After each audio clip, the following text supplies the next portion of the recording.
दोस्तों नमस्कार। स्वागत है हमारे YouTube channel Kaushambi teachers academy में। दोस्तों आज ये हिंदी पेडागॉजी की चौथी क्लास है। इससे पहले 3 क्लासेस हो चुकी हैं। यदि आप ना देखे हों तो प्लेलिस्ट में जाएं और क्लासेस देख लें, क्योंकि दोस्तों सारी क्लासेस जो होती है एक दूसरे से कनेक्टेड होती है। और यदि आप इस चैनल पर नए हैं तो चैनल को लाइक और सब्सक्राइब जरूर कर लें, ताकि रोज़ाना की अपडेट आपको मिल सके। तो दोस्तों आइए आज की ये क्लास शुरू करते हैं। तो आज की क्लास में अभ्यास प्रश्न हम लिए हैं जो सीटेट एग्जाम की दृष्टि से सारे क्वेश्चन इसके बहुत महत्वपूर्ण हैं। तो दोस्तों आज का पहला क्वेश्चन है भाषा के संदर्भ में। आज का पहला क्वेश्चन है भाषा के संदर्भ में कौन सा कथन असत्य है, यानी कौन सा कथन निगेटिव है, उसको हमको छांटना है। तो भाषा के संदर्भ में कौन सा कथन असत्य है। पहला ऑप्शन दिया गया है भाषा मनुष्यों के बीच परस्पर संवाद स्थापित करने का कार्य नहीं करती। दूसरा ऑप्शन है भाषा ज्ञान अर्जन का साधन है। तीसरा ऑप्शन है भाषा सामाजिक अस्मिता का साधन है। और चौथा ऑप्शन है भाषा नियमबद्ध व्यवस्था है। तो इनमें से हमारा क्वेश्चन कह रहा है भाषा के संदर्भ में कौन सा कथन असत्य है। असत्य यानी गलत है या निगेटिव है, या जो इस ऑप्शन में सही नहीं है।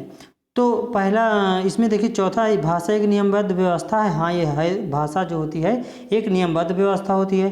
भाषा सामाजिक अस्मिता का साधन है। हाँ, ये सामाजिक अस्मिता का भी साधन है। भाषा ज्ञान अर्जन का साधन है, ये भी भाषा के द्वारा है, तो हम अनेक ज्ञान को अर्जित करते हैं। तो ये तीनों ऑप्शन सही हो गया। इसमें असत्य ढूंढना था, तो जो ये असत्य है भाषा मनुष्यों के बीच परस्पर संबंध स्थापित करने का कार्य नहीं करती है, ये बात गलत है। जो कि इसमें होना चाहिए भाषा, जो कि सही है भाषा मनुष्यों में बीच परस्पर संबंध स्थापित करने का एक साधन या कार्य करती है, तो इसमें नहीं करती है कहा गया, इसलिए ये ऑप्शन गलत है। यही हमारा आंसर हो जाएगा, क्योंकि इसमें कहा भाषा के संदर्भ में कौन सा कथन असत्य है। तो हमारा पहला असत्य है, तो हमारा आंसर हो जाएगा पहले का पहला।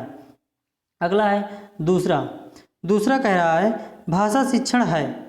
तो भाषा शिक्षण क्या है? यह जानना कि बच्चा पढ़ना लिखना कैसे सीखता है। या दूसरा, यह जानना कि बच्चे को पढ़ना लिखना कैसे सिखाया जाए। या तीसरा ऑप्शन है पहला और दूसरा दोनों सही है, या उपरोक्त में से कोई नहीं सही है। तो इसमें क्या हो गया, भाषा शिक्षण है। यानी भाषा शिक्षण क्या होता है? तो भाषा शिक्षण होता है यह जानना कि बच्चा पढ़ना लिखना कैसे सीखता है, ये बात सही है। उसके बाद यह जानना कि बच्चे को पढ़ना लिखना कैसे सिखाया जाए, ये भी बात सही है। तो यानी ये दोनों हमारा पहला और दूसरा दोनों सही है, तो हमारा ऑप्शन 3 हो जाएगा, पहला और दूसरा दोनों। उसके बाद अगला क्वेश्चन है क्वेश्चन नंबर 3। तो क्वेश्चन नंबर 3 क्या कह रहा है? कह रहा है कथन ए दिया गया है भाषागत शुद्धता के प्रति अत्यधिक कठोर व्यवहार नहीं अपनाना चाहिए, ये बात सत्य है अथवा असत्य है। उसके बाद कारण 2 दिया है आर, भाषा शिक्षण के समृद्ध भाषिक परिवेश उपलब्ध कराना आवश्यक होता है। तो इन दोनों के हिसाब से ये ऑप्शन दिए गए हैं। पहला ऑप्शन दिया गया है कथन ए और कारण आर दोनों गलत हैं। दूसरा ऑप्शन दिया है कथन ए और कारण आर दोनों सही हैं। तीसरा ऑप्शन दिया है कथन ए सही तथा कारण आर गलत है। चौथा ऑप्शन दिया है कारण ए गलत व कारण 2 सही है। तो इसमें सबसे ज़्यादा हमारा जो सही हो जाएगा, तो इसमें कहा क्या गया है, कथन में कहा गया है, इसमें कहा गया है भाषागत शुद्धता के प्रति अत्यधिक कठोर व्यवहार नहीं अपनाना चाहिए। ये बात बिल्कुल सही है, क्योंकि भाषा अगर बच्चे को शुद्ध बोलना सिखाना है तो उसको स्वयं में अपनी टूटी फूटी लैंग्वेज के द्वारा जो बोल कर बच्चा अपनी अच्छी भाषा को सीखता है, तो ये अत्यधिक कठोर व्यवहार नहीं अपनाना चाहिए। बच्चे धीरे धीरे अपने आप सीख जाते हैं। उसके बाद इसका कारण दिया गया भाषा शिक्षण के समृद्ध भाषिक परिवेश उपलब्ध कराना चाहिए, ये भी बात 100% सही है, क्योंकि भाषा शिक्षण में जो है समृद्ध भाषिक परिवेश जो होता है हमारा पॉजिटिव टैग वर्ड भी होता है, और ये 100% राइट भी होता है। तो हमारा इसके हिसाब से दोनों ऑप्शन सही हैं। तो इसे हमारा जो हो जाएगा कारण ए, कथन ए और कारण आर दोनों सही हैं। यानी हमारा हो जाएगा तीसरे का हमारा दूसरा ऑप्शन सही हो जाएगा। उसके बाद चौथा क्वेश्चन क्या कह रहा है? चौथा क्वेश्चन कह रहा है इनमें से प्राथमिक स्तर पर भाषा शिक्षण का कौन सा उद्देश्य अनिवार्यतः नहीं है। यानी इसमें से कौन सा है जो प्राथमिक स्तर पर भाषा शिक्षण का जो उद्देश्य है वो अनिवार्य नहीं है। तो चौथे में ऑप्शन में पढ़ते हैं हम। चौथा पहला ऑप्शन है विभिन्न संदर्भों में प्रयुक्त शब्दों के सही अर्थ ग्रहण करना। दूसरा ऑप्शन है विभिन्न संदर्भों और स्थितियों में अपनी बात व्यक्त करने की कुशलता का विकास करना, या तीसरा ऑप्शन है भाषा में अलंकारिक प्रयोग की क्षमता का विकास करना, या चौथा ऑप्शन है मानवीय मूल्यों का विकास करना। तो इसमें से कह रहा है अनिवार्य नहीं है। कौन सा कथन है जो अनिवार्य नहीं है या निगेटिव है या बच्चों के लिए उपयोगी नहीं होता है? तो इसमें चौथे का कौन सा अनिवार्य नहीं है? तो हम पहले से एनालिसिस करते हुए देखते हैं। विभिन्न संदर्भों में प्रयुक्त शब्दों के सही अर्थ ग्रहण करना, ये भी सही होता है। क्यों? क्योंकि कोई भी संदर्भ बच्चा पढ़ रहा है उसका अच्छे से सही अर्थ उसको समझ पा रहा है, तो ये बहुत अच्छा होता है। उसके बाद विभिन्न संदर्भों और स्थितियों में अपनी बात व्यक्त करने की कुशलता का विकास करना, ये भी सही होता है। उसके बाद मानवीय मूल्यों का विकास करना, ये भी आपका ऑप्शन सही होता है हमेशा। लेकिन इसमें तीसरा ऑप्शन में कहा गया है भाषा के अलंकारिक प्रयोग की क्षमता का विकास करना। प्राथमिक स्तर के बच्चे हैं तो अलंकारिक यानी अलंकार शब्द, वो अलंकार जो होता है हिंदी में उसको नहीं जान पाएंगे तो कविता और कैसे समझ पाएंगे? तो अलंकारिक भाषा जो प्रयोग होती है वो बालकों के लिए अनिवार्य नहीं होती है। यानी प्राथमिक स्तर के बालक हैं उनके लिए अलंकारिक भाषा का प्रयोग जो होता है का क्षमता का विकास करना जो होता है अनिवार्य नहीं होता है। तो हमारा चौथे का ऑप्शन हो जाएगा ऑप्शन नंबर 3। उसके बाद पांचवा क्वेश्चन दिया गया है। पांचवा क्वेश्चन क्या कह रहा है? गणित, विज्ञान, सामाजिक विज्ञान की कक्षाएं एक तरह से भाषा की ही कक्षाएं हैं। इस कथन के समर्थन में कौन सा तर्क सबसे कमजोर है? यानी कौन सा तर्क, लगभग सारे ऑप्शन आपको सही मिलेंगे, लेकिन सबसे कमजोर जो ऑप्शन होगा, सबसे वीक जो ऑप्शन होगा वही को हमको टिक करना है, क्योंकि क्वेश्चन के अकॉर्डिंग कहा गया है। तो इसमें से हम ऑप्शन पढ़ते हैं। विभिन्न विषयों के शिक्षण में भाषा शिक्षण एक मुख्य उद्देश्य होता है, या दूसरा विभिन्न विषयों की अवधारणात्मक समझ की अभिव्यक्ति भी भाषा परिवेश में होती है, या उसके बाद अगले में है विभिन्न विषयों की अवधारणाएं किसी भाषा परिवेश से बनती हैं, या चौथा ऑप्शन है विभिन्न विषयों के अध्ययन अध्यापन में भाषा साधन का कार्य करती है।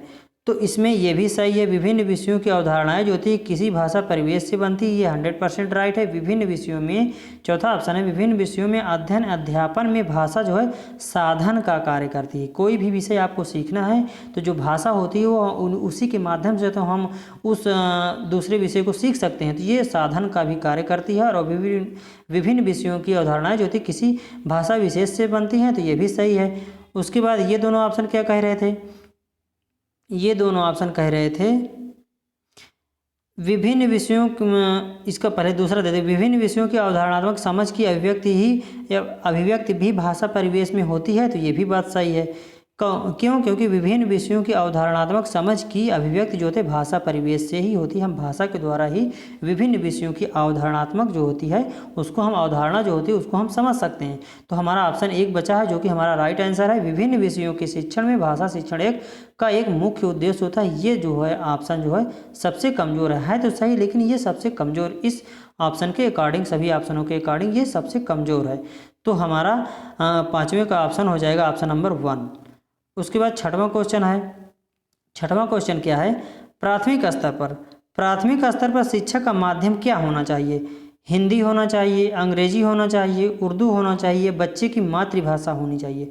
तो प्राथमिक स्तर पर शिक्षा का माध्यम क्या होना चाहिए? तो प्राथमिक स्तर पर शिक्षा का माध्यम जो है बच्चे की मातृभाषा के द्वारा होना चाहिए, क्योंकि बच्चे छोटे होते हैं वो हिंदी ना तो जानते हैं, ना तो अंग्रेजी जानते हैं, ना तो उर्दू जानते हैं।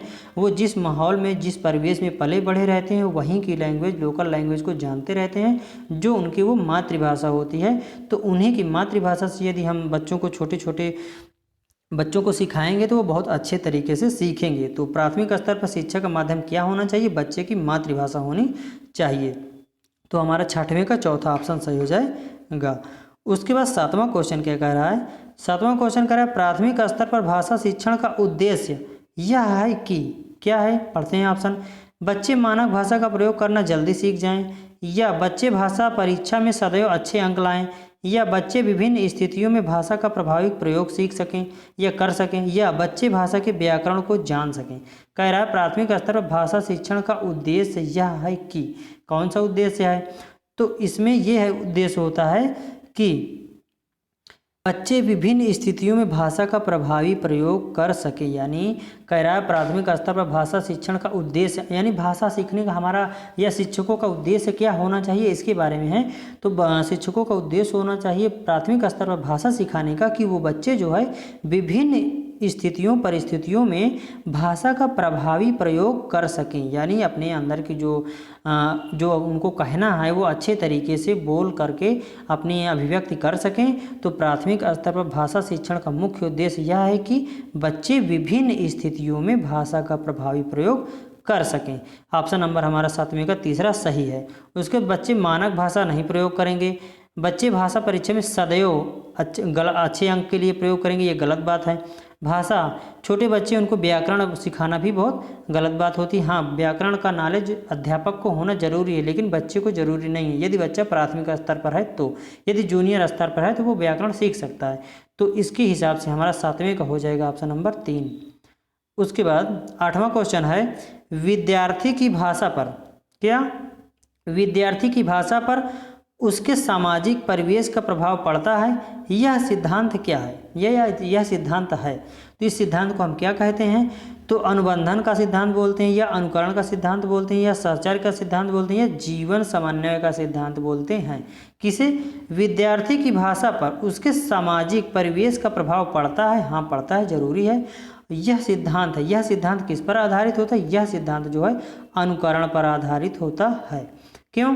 क्योंकि दोस्तों जो विद्यार्थी जो होते हैं, छोटे बच्चे होते हैं, वो अपने परिवेश में जिस माहौल में रहते हैं उसके अनुकरण के द्वारा ही वहाँ की सारी चीज़ों को सीखते हैं। तो विद्यार्थी की भाषा पर उसके सामाजिक परिवेश का प्रभाव पड़ता है। यह सिद्धांत क्या कहलाता है? यह सिद्धांत अनुकरण का सिद्धांत कहलाता है। सारे बच्चे अनुकरण के द्वारा ही, जो प्राथमिक स्तर के बच्चे होते हैं, अपने परिवेश में अनुकरण के द्वारा ही सीखते हैं। तो हमारा 8वें का ऑप्शन नंबर 2 सही हो जाएगा। उसके बाद 9वां क्वेश्चन क्या कह रहा है? मातृभाषा शिक्षण, मदर लैंग्वेज। मातृभाषा शिक्षण विद्यार्थी के भाषा शिक्षण में व्यवधान उत्पन्न करता है, या शिक्षण को सरल बनाता है, या अध्यापक के शैक्षणिक कार्य में बाधक डालता है, या बाधक बनाता है, या बनता है, या डालता है। उसके बाद शिक्षण सिद्धांतों के विपरीत है। इसमें से कौन सा मातृभाषा शिक्षण होता है उसको हमको छांट के बताना है। तो इसमें जो होता है विद्यार्थी की भाषा शिक्षण में व्यवधान उत्पन्न कभी नहीं करता। क्या? मातृभाषा। मातृभाषा जो मदर लैंग्वेज होती है विद्यार्थी के जो भाषा शिक्षण में व्यवधान नहीं उत्पन्न करता। तो ये ऑप्शन गलत हो जाएगा। शिक्षण को सरल बनाता है, ये हो सकता है। फिर अगला देखते हैं, अध्यापक के शैक्षणिक कार्य में बाधक। शैक्षिक कार्य में जो होता है बालक का जो मदर लैंग्वेज होती है, मातृभाषा होती है, वो बाधक नहीं होती है। शिक्षण सिद्धांतों को विपरीत होती, कभी भी ये शिक्षण सिद्धांत के विपरीत नहीं होती। तो सारे ऑप्शन हमारे कट गए। हमारा ऑप्शन दूसरा बता, यही आंसर हो जाएगा। कैसे? शिक्षण जो हो, शिक्षण को जो सरल बनाती है। मान लीजिए कोई भी व्यक्ति है, कोई पानी को वाटर बोल रहा है, कोई पानी को पानी बोल रहा है, या पानी को जल बोल रहा है, तो छोटा बच्चा है, तो वो जिस लैंग्वेज में वो पानी को समझ रहा है उसी लैंग्वेज में आप उसकी मातृभाषा में शिक्षण होगा तो वो बहुत अच्छे तरीके से सीखेगा। तो मातृभाषा का शिक्षण जो होता है शिक्षण को सरल बनाता है। तो 9 का हमारा दूसरा ऑप्शन से हो जाएगा। उसके बाद 10वां क्वेश्चन क्या कह रहा है? 10वां क्वेश्चन कह रहा है भाषा सीखने की कौन सी विधि मातृभाषा को मध्यस्थ बनाए बिना दूसरी भाषा को सीखने में सहायक होती है? कह रहा है भाषा सीखने की कौन सी विधि मातृभाषा को मध्यस्थ बनाए बिना दूसरी भाषा को सीखने में सहायक होती है, तो उसको हमको छांटना है। तो पहला ऑप्शन है अनुवाद विधि, दूसरा ऑप्शन है द्विभाषी विधि, तीसरा ऑप्शन है अप्रत्यक्ष विधि, चौथा ऑप्शन है प्रत्यक्ष विधि। इसमें से आपको छांटना है भाषा सीखने की कौन सी विधि मातृभाषा को मध्यस्थ बनाए बिना दूसरी भाषा को सीखने में सहायक होती है।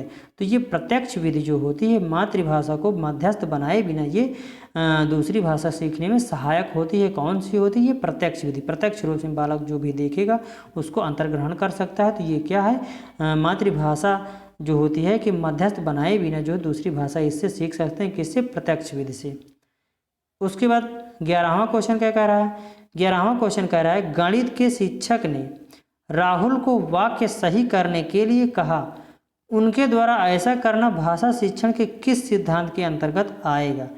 तो देखते हैं इसमें ऑप्शन। पहला ऑप्शन दिया मनोरंजन के, दूसरा ऑप्शन दिया अनुकरण के, तीसरा ऑप्शन दिया मौखिक एवं लेखन कार्य के सिद्धांत पर, और चौथा ऑप्शन दिया गया है बहुमुखी प्रयास पर। तो क्या क्वेश्चन कहा है? गणित के शिक्षक ने राहुल को वाक्य सही करने के लिए कहा, उनके द्वारा ऐसा करना भाषा शिक्षण के किस सिद्धांत के अंतर्गत आता है? तो कौन सा सिद्धांत हो जाएगा हमारा? जो बहुमुखी प्रयास, यानी जब गणित का शिक्षक है और भाषा सिखा रहा है तो बहुमुखी, यानी जब अपने एक लक्ष्य को प्राप्त करते हुए कई और लक्ष्य को प्राप्त करना, या एक सब्जेक्ट को पढ़ाते हुए कई सब्जेक्ट को समाहित करके जो पढ़ाया जाता है तो बहुमुखी प्रयास कहलाता है। तो इसमें क्या है, गणित के शिक्षक ने राहुल को वाक्य सही करने के लिए कहा। तो ये देखिए, गणित का शिक्षक है लेकिन वाक्य सही करने के लिए कहा, यानी हिंदी का वाक्य जो होता है उसको सही करने के लिए कहा। उसके द्वारा ऐसा करना भाषा शिक्षण के किस सिद्धांत के अंतर्गत आएगा? तो ऐसा करना भाषा शिक्षण के बहुमुखी प्रयास के अंतर्गत आएगा। उसके बाद 12वां क्वेश्चन है। 12वां क्वेश्चन क्या कह रहा है? 12वां क्वेश्चन कह रहा है कविता पाठ करवाना किस सिद्धांत के अंतर्गत आता है? कविता पाठ करवाना किस सिद्धांत के अंतर्गत आता है? तो पहला ऑप्शन है जीवन समन्वय का सिद्धांत, दूसरा ऑप्शन है शिक्षण सूत्रों का सिद्धांत, तीसरा ऑप्शन है क्रियाशीलता का सिद्धांत, और चौथा ऑप्शन है बाल केंद्रिता का सिद्धांत। यानी ये कविता पाठ करवाना किस सिद्धांत के अंतर्गत आता है? तो इन चारों ऑप्शनों में हमको छांटना है। तो इन चारों, जीवन समन्वय का सिद्धांत ये नहीं होगा, उसके बाद शिक्षण सूत्र का सिद्धांत ये नहीं होता है, उसके बाद 12वां का जो चौथा है बाल केंद्रित, ये भी नहीं होता। ये क्या होता है? कविता पाठ करवाना क्या होता है? क्रियाशीलता का सिद्धांत होता है। तो हमारा 12 का तीसरा सही हो जाएगा। क्यों दोस्तों? क्योंकि जब कविता पाठ करवाना है तो किस सिद्धांत के अंतर्गत आता है? क्रियाशीलता। जब शिक्षक कविता का पाठ करेगा या बालक जो है स्वयं शिक्षा का पाठ करेंगे तो सारे बच्चे जो है क्रियाशील रहेंगे, सक्रिय रहेंगे, तो तभी वो अच्छे से अधिगम कर पाएंगे। तो कविता पाठ करवाना जो होता है किस सिद्धांत के अंतर्गत आता है? तो ये आता है क्रियाशीलता के सिद्धांत के अंतर्गत आता है। उसके बाद 13वां क्वेश्चन क्या कह रहा है? 13वां क्वेश्चन कह रहा है अभिप्रेरणा का सिद्धांत। अभिप्रेरणा का सिद्धांत किसके अंतर्गत आता है? इसको या अभिप्रेरणा का सिद्धांत होता क्या है, इसके बारे में हमको बताना है। तो पहला ऑप्शन है विद्यार्थियों को प्रोत्साहित करने पर बल देता है, दूसरा ऑप्शन है विद्यार्थियों को अभ्यास करने के लिए कहता है, तीसरा ऑप्शन है सीखी हुई बातों की पुनरावृत्ति करने के लिए कहता है, या चौथा ऑप्शन है उपरोक्त में से कोई नहीं। तो इसमें क्या कहा है? अभिप्रेरणा का सिद्धांत किसके अंतर्गत आता है? तो इसमें पहले ऑप्शन को देखते हैं, विद्यार्थियों को प्रोत्साहित करने पर बल देता है, यही हमारा आंसर हो जाएगा। जो प्रोत्साहित करना जो होता है एक पॉजिटिव टैग वर्ड होता है। 100% अगर प्रोत्साहित वर्ड किसी ऑप्शन में आ गया और वो पॉजिटिव वे में पूछ रहा है तो उसका ऑप्शन वो 100% सही होगा। और बाकी तीनों ऑप्शन जो होते हैं ये अभिप्रेरणा के सिद्धांत के अंतर्गत नहीं आते। तो हमारा 13 का ऑप्शन हो जाएगा ऑप्शन नंबर 1। उसके बाद 14वां क्वेश्चन क्या कह रहा है? भाषा शिक्षण में व्याकरण पढ़ाने के लिए प्रयुक्त किया जाने वाला या जाने वाला सिद्धांत या नियम है, उसको क्या कहते हैं? कौन सा सिद्धांत या नियम है? तो पहला ऑप्शन है आवृत्ति का सिद्धांत, दूसरा ऑप्शन है अनुकरण का सिद्धांत, तीसरा ऑप्शन है आगमन एवं निगमन का सिद्धांत, चौथा ऑप्शन है अनुबंधन का सिद्धांत। तो इसमें कह रहा है भाषा शिक्षण के व्याकरण पढ़ाने के लिए, यानी भाषा शिक्षण का जो व्याकरण पढ़ाने के लिए प्रयुक्त किया जाना यानी उपयोग किया जाने वाला सिद्धांत कौन सा होता है? तो वो सिद्धांत होता है आगमन एवं निगमन सिद्धांत। क्यों? क्योंकि दोस्तों इसमें आगमन और निगमन ये दो नियम होते हैं जो बालक को शिक्षण कार्य करवाने में बहुत मददगार होते हैं। तो निगमन में क्या होता है? पहले नियम बताकर तब उसका सिद्धांत बताया जाता है। उसके बाद इसमें जो होता है पहले आगमन में पहले एग्जाम्पल बता दिया जाता है तब सिद्धांत बताया जाता है। तो भाषा शिक्षण के व्याकरण पढ़ाने के लिए ये दोनों उपयोगी होते हैं। तो हमारा 14वां का ऑप्शन हो जाएगा ऑप्शन नंबर 3। उसके बाद 15वां क्वेश्चन क्या कह रहा है? 15वां क्वेश्चन कह रहा है भाषा की कक्षा में कौन सी शिक्षण युक्ति सबसे कम प्रभावी है? सबसे कम प्रभावी जो होगा वही हम इसमें छांट लेंगे। तो 15वें का पहला ऑप्शन दिया गया उचित गति एवं प्रवाह के साथ पढ़ाने पर बल देना, दूसरा ऑप्शन है शुद्ध उच्चारण पर अत्यधिक बल देना, तीसरा ऑप्शन है बच्चों की रुचि के अनुसार परिचित विषय या प्रसंग पर चर्चा करना, या चौथा ऑप्शन है दूसरों की हस्तलिखित सामग्री पत्र आदि पढ़वाना। तो सबसे कम प्रभावी कौन सा होगा, इसमें कहा गया है भाषा शिक्षण की कक्षा में कौन से शिक्षण युक्त सबसे कम प्रभावी है, तो यही हमको छांटना है। तो जो सबसे कम प्रभावी होगी ये चौथा नंबर होगा। क्यों, देखते हैं इसको। चौथे नंबर में कहा किया गया है दूसरों के हस्तलिखित सामग्री और पत्र आदि पढ़वाना। इसमें जो क्या करेंगे बच्चे जो है दूसरे की हस्तलिखित सामग्री रहेगी या पत्र रहेंगे ज्यों का तो पढ़ देंगे, उनको उनकी बुद्धि लगाने की कोई आवश्यकता नहीं पड़ेगी। तो यही सबसे कम प्रभावी है। बाकी उचित गति प्रवाह के साथ पढ़ने पर बल देना, इसमें बच्चे को दिमाग लगाना पड़ेगा। उचित गति के साथ और प्रवाह के साथ पढ़ेगा तो बच्चे की सृजनात्मक क्षमता का विकास होगा। तो ये हमारा सही हो जाएगा कि ये सबसे ज़्यादा प्रभावी है, ये हमसे कम पूछ रहा है।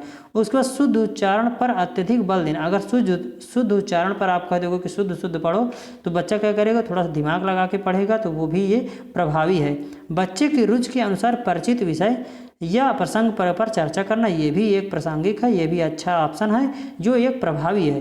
तो हमारा चौथा ऑप्शन ये सबसे कम प्रभावी है। दूसरों के हस्तलिखित सामग्री पत्र आदि पढ़वाना जो है इस क्वेश्चन के रिगार्डिंग भाषा की कक्षा में कौन सा शिक्षण युक्त सबसे कम प्रभावी है, तो यही कम प्रभावित। क्यों, क्योंकि दूसरा व्यक्ति अगर कुछ लिखा है बच्चे उसका ज्यों का त्यों पढ़ देंगे और उनसे कुछ लेना देना नहीं रहेगा, समझ में आया या नहीं समझ में आया वो कुछ नहीं करेंगे। तो इसमें सबसे कम प्रभावी कौन है, दूसरों की हस्तलिखित सामग्री पत्र आदि पढ़वाना, ये सबसे कम प्रभावी है। तो 15वें का चौथा ऑप्शन सही हो जाएगा। उसके बाद 16वां क्वेश्चन कह रहा है कहानियाँ बच्चे के भाषा विकास में किस प्रकार सहायक हैं। कहानियाँ जो हैं बच्चे के भाषा विकास में किस प्रकार सहायक हैं, तो पहला ऑप्शन है ये भाषिक नियम ही सिखाती हैं। दूसरा ऑप्शन बच्चों के खाली समय का सदुपयोग करने में मदद करती हैं। तीसरा ऑप्शन ये पाठ्य पुस्तक का सबसे महत्वपूर्ण हिस्सा है। चौथा ऑप्शन ये बच्चे की कल्पना शक्ति, सृजनात्मकता और चिंतन को बढ़ावा देती हैं। तो इसमें कौन सा ऑप्शन सही हो जाएगा हमारा, कहानियाँ जो होती हैं, कहानियों का क्या उपयोग होता है बच्चे के भाषा विकास में, किस प्रकार सहायक होती हैं। तो कहानियाँ जो होती है बच्चे की कल्पना शक्ति, सृजनात्मकता और सोचने समझने या चिंतन करने को की क्षमता को बढ़ाती हैं। तो इसमें कहानियाँ जो हैं भाषिक नियम नहीं सिखाती हैं, तो ये गलत हो जाएगा। बच्चे के खाली समय का सदुपयोग करने में ये भी मदद नहीं करती हैं। बच्चे के खाली समय का सदुपयोग करने में मदद करती हैं, हाँ करती तो हैं, लेकिन खाली समय का सदुपयोग करने में मदद करती हैं, लेकिन सबसे ज़्यादा अप्रोप्रिएट है हमारा सबसे विस्तृत जो ऑप्शन दिया गया वो आगे दिया गया। इसको देखते हैं, ये पाठ्य पुस्तक का सबसे महत्वपूर्ण हिस्सा है। ये महत्वपूर्ण हिस्सा नहीं होता जब बच्चे उबते हैं या कुछ उनको जो बोरिंग लगता है तब हम कहानियाँ और कविताएं सुनाते हैं। तो ये पाठ्य पुस्तक का महत्वपूर्ण हिस्सा है ये है तो, लेकिन इतना ज़्यादा महत्वपूर्ण नहीं है कि दिन भर आप बच्चे को कहानी सुनाते रहेंगे। तो ये भी ऑप्शन रॉन्ग हो गया, ये भी रॉन्ग हो गया, ये भी रॉन्ग हो गया। चौथे में क्या कह रहा है, ये बच्चे की कल्पना शक्ति, सृजनात्मकता और क्या चिंतन को बढ़ाती हैं। तो हमारा यही सबसे ज़्यादा इम्पोर्टेंट ऑप्शन दिख रहा है। तो ये हमारा 16वें का चौथा ऑप्शन सही हो जाएगा। ये क्या, बच्चे की कल्पना शक्ति, सृजनात्मकता और चिंतन को बढ़ाती हैं। क्या, कहानियाँ जो है बच्चे की सृजनात्मकता, क्षमता, कल्पना शक्ति और चिंतन को बढ़ाती हैं। उसके बाद 17वां क्वेश्चन कह रहा है पाठ के अंत में अभ्यास और गतिविधियों का उद्देश्य क्या नहीं होता। ये इसको ध्यान से पढ़ना दोस्तों, ये क्वेश्चन में आ जाता है। अगर एग्जाम में आ गया, अगर नहीं आप देख लिए तो आप नहीं देखे तो गड़बड़ हो जाता है। तो इसीलिए इसको आप ध्यान से देखिए और इसी प्रकार से उसको गोला कर लीजिए, तब बार बार आपको पता चलेगा कि इसमें निगेटिव छांटना है या क्या नहीं है, उसको देखना है। तो पाठ के अंत में अभ्यास और गतिविधियों का उद्देश्य क्या नहीं होता है, इसमें ये छांटना है। पहला ऑप्शन है भाषा का विस्तार करना, दूसरा ऑप्शन है सृजनात्मकता का विस्तार करना, तीसरा ऑप्शन है बच्चों को अभिव्यक्ति के अवसर प्रदान करना या प्रश्नों के उत्तर सरलता से याद करवाना। इसमें कौन सा नहीं होता है, क्या उसको आपको छांटना है। पाठ के अंत में अभ्यास और गतिविधियों का उद्देश्य क्या नहीं होता है, तो इसमें हमको छांटना है। तो ये प्रश्नों के उत्तर सरलता से याद करवाना बच्चे के लिए आवश्यक नहीं होता है। बच्चे को जितना बच्चा समझ कर पढ़ता है उसके वो याद करके नहीं पढ़ सकता है। एक याद करना ये बच्चों के लिए, प्राथमिक बच्चों के लिए खासकर निगेटिव टैग वर्ड माना जाता है। तो अगर ये याद करना आ गया तो 100% ये ऑप्शन रॉन्ग हो जाएगा। तो इसमें क्या नहीं है पूछ रहा है, तो यही हमारा नहीं है। उसके बाद भाषा का विस्तार करना है, इम्पोर्टेंट होता है। क्यों, क्योंकि भाषा के अंत में जो गतिविधि या क्रियाकलाप दिया रहेगा उसको बच्चा पढ़ेगा तो वो उसके भाषा का विस्तार होगा। उसके बाद सृजनात्मकता का भी विस्तार होता है, क्योंकि उसको बच्चा उसमें पाठ के अंत में अगर कोई क्वेश्चन दिया गया है उसको समझ करके कोई क्रियाकलाप दिया गया है उस क्रियाकलाप को करता है तो उसके सृजनात्मकता का भी विकास होता है। उसके बाद बच्चों की अभिव्यक्ति के अवसर भी मिलता है। क्यों? अगर बच्चे के क्रियाकलाप दिया गया है, अगर उसका अध्यापक बच्चे से कुछ पूछेगा तो वो क्या करे, अभिव्यक्ति करने को उसको अवसर भी प्राप्त होगा। तो हमारे शुरू के जो 3 ऑप्शन बहुत इंपॉर्टेंट है तो वो इसमें हैं, लेकिन इसमें नहीं पूछ रहा है तो क्या हो जाएगा हमारा आंसर, ये प्रश्नों के उत्तर सरलता से याद करवाना, ये एक निगेटिव टैग वर्ड होता है। तो यही हमारा आंसर हो जाएगा, यानी 17वें का चौथा आंसर सही हो जाएगा। उसके बाद अगला है, देखिए दोस्तों ये विगत प्रश्नों में आए हुए क्वेश्चन है विगत वर्षों में, तो इसको हम देखते हैं। 18वां क्वेश्चन है। 18वां क्वेश्चन क्या कह रहा है, एक समावेशी कक्षा में कौन सा कथन भाषा शिक्षण के सिद्धांतों के प्रतिकूल है। प्रतिकूल यानी विपरीत है। क्या? एक समावेशी कक्षा में कौन सा कथन भाषा शिक्षण के सिद्धांतों के प्रतिकूल है। तो इसमें पहला ऑप्शन है, व्याकरण के नियम सिखाने से बच्चों का भाषा विकास शीघ्रता से होगा। दूसरा ऑप्शन है, बच्चे परिवेश से प्राप्त भाषा को ग्रहण करते हुए भाषा प्रयोग के नियम बना सकते हैं। तीसरा ऑप्शन, भाषा परिवेश में रहकर अर्जित की जाती है। चौथा ऑप्शन है, प्रिंट समृद्ध माहौल भाषा सीखने में सहायक होती है। तो इसमें पूछ रहा है क्या प्रतिकूल है, इसके विपरीत है, उसको हमको बताना है। तो 18वें का देखिए, ये जो ऑप्शन दिए गए हैं ये 100% प्रिंट समृद्ध माहौल जो होता है हिंदी पेडागॉजी में 100% राइट होता है। ये बच्चों के लिए बहुत उपयोगी होता है। तो ये टैग वर्ड के रूप में भी इसको आप देख सकते हैं। ये जहाँ भी रहेगा यहाँ 100% ऑप्शन सही होगा। फिर उसके बाद भाषा परिवेश में रहकर अर्जित की जाती है। हाँ, जिस परिवेश में आप रहोगे वहाँ की आप लैंग्वेज आप सीख सकते हो, तो भाषा परिवेश में रहकर अर्जित की जाती है, ये 100% राइट है। उसके बाद कह रहा है, बच्चे परिवेश से प्राप्त भाषा को ग्रहण करते हुए भाषा प्रयोग के नियम बना सकते हैं, तो ये भी 100% राइट है। तो इसमें से कौन सा ऑप्शन हमारा ये प्रतिकूल है, तो ये व्याकरण के नियम जो है, व्याकरण के नियम सिखाने से बच्चों का क्या होता है, भाषा विकास शीघ्रता से होता है, ये बात गलत है। व्याकरण बच्चे छोटे बच्चे हैं, प्राथमिक स्तर के बच्चे, व्याकरण से उनका कोई लेना देना नहीं होता है। तो क्या प्रतिकूल है, यही हमारा प्रतिकूल हो जाएगा। ये ऑप्शन 18वें का ऑप्शन नंबर 1 सही हो जाएगा। उसके बाद 19वां क्वेश्चन क्या कह रहा है, एक भाषा शिक्षक के लिए सर्वाधिक क्या महत्वपूर्ण है। एक भाषा शिक्षक के लिए सर्वाधिक महत्वपूर्ण है क्या, बच्चों को भाषा प्रयोग के अवसर उपलब्ध करवाना। दूसरा, भाषा की त्रुटियों के प्रति कठोर व्यवहार अपनाना। तीसरा, भाषा की पाठ्य पुस्तक। या चौथा, आकलन।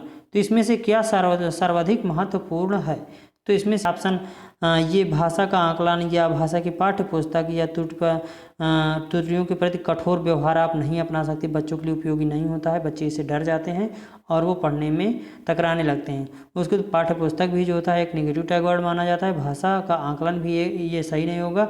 ये सबसे ज़्यादा अप्रोप्रिएट होगा हमारा ऑप्शन नंबर 1। तो 19वां हमारा ऑप्शन 1 सही हो जाएगा। बच्चों की भाषा प्रयोग के अवसर उपलब्ध करवाना क्या होता है, एक भाषा शिक्षक के लिए सर्वाधिक महत्वपूर्ण होता है। तो दोस्तों ये रही छोटी सी हिंदी पेडागॉजी की क्लास। अगर आपको क्लास पसंद आई हो तो दोस्तों हमारे चैनल को लाइक और सब्सक्राइब जरूर कर लें। अब अगले वीडियो में हम क्वेश्चन 20 से लेके आएंगे, जो आपको कल के वीडियो में आपका रहेगा। तो दोस्तों चलते हैं। Thanks to all. जय हिंद।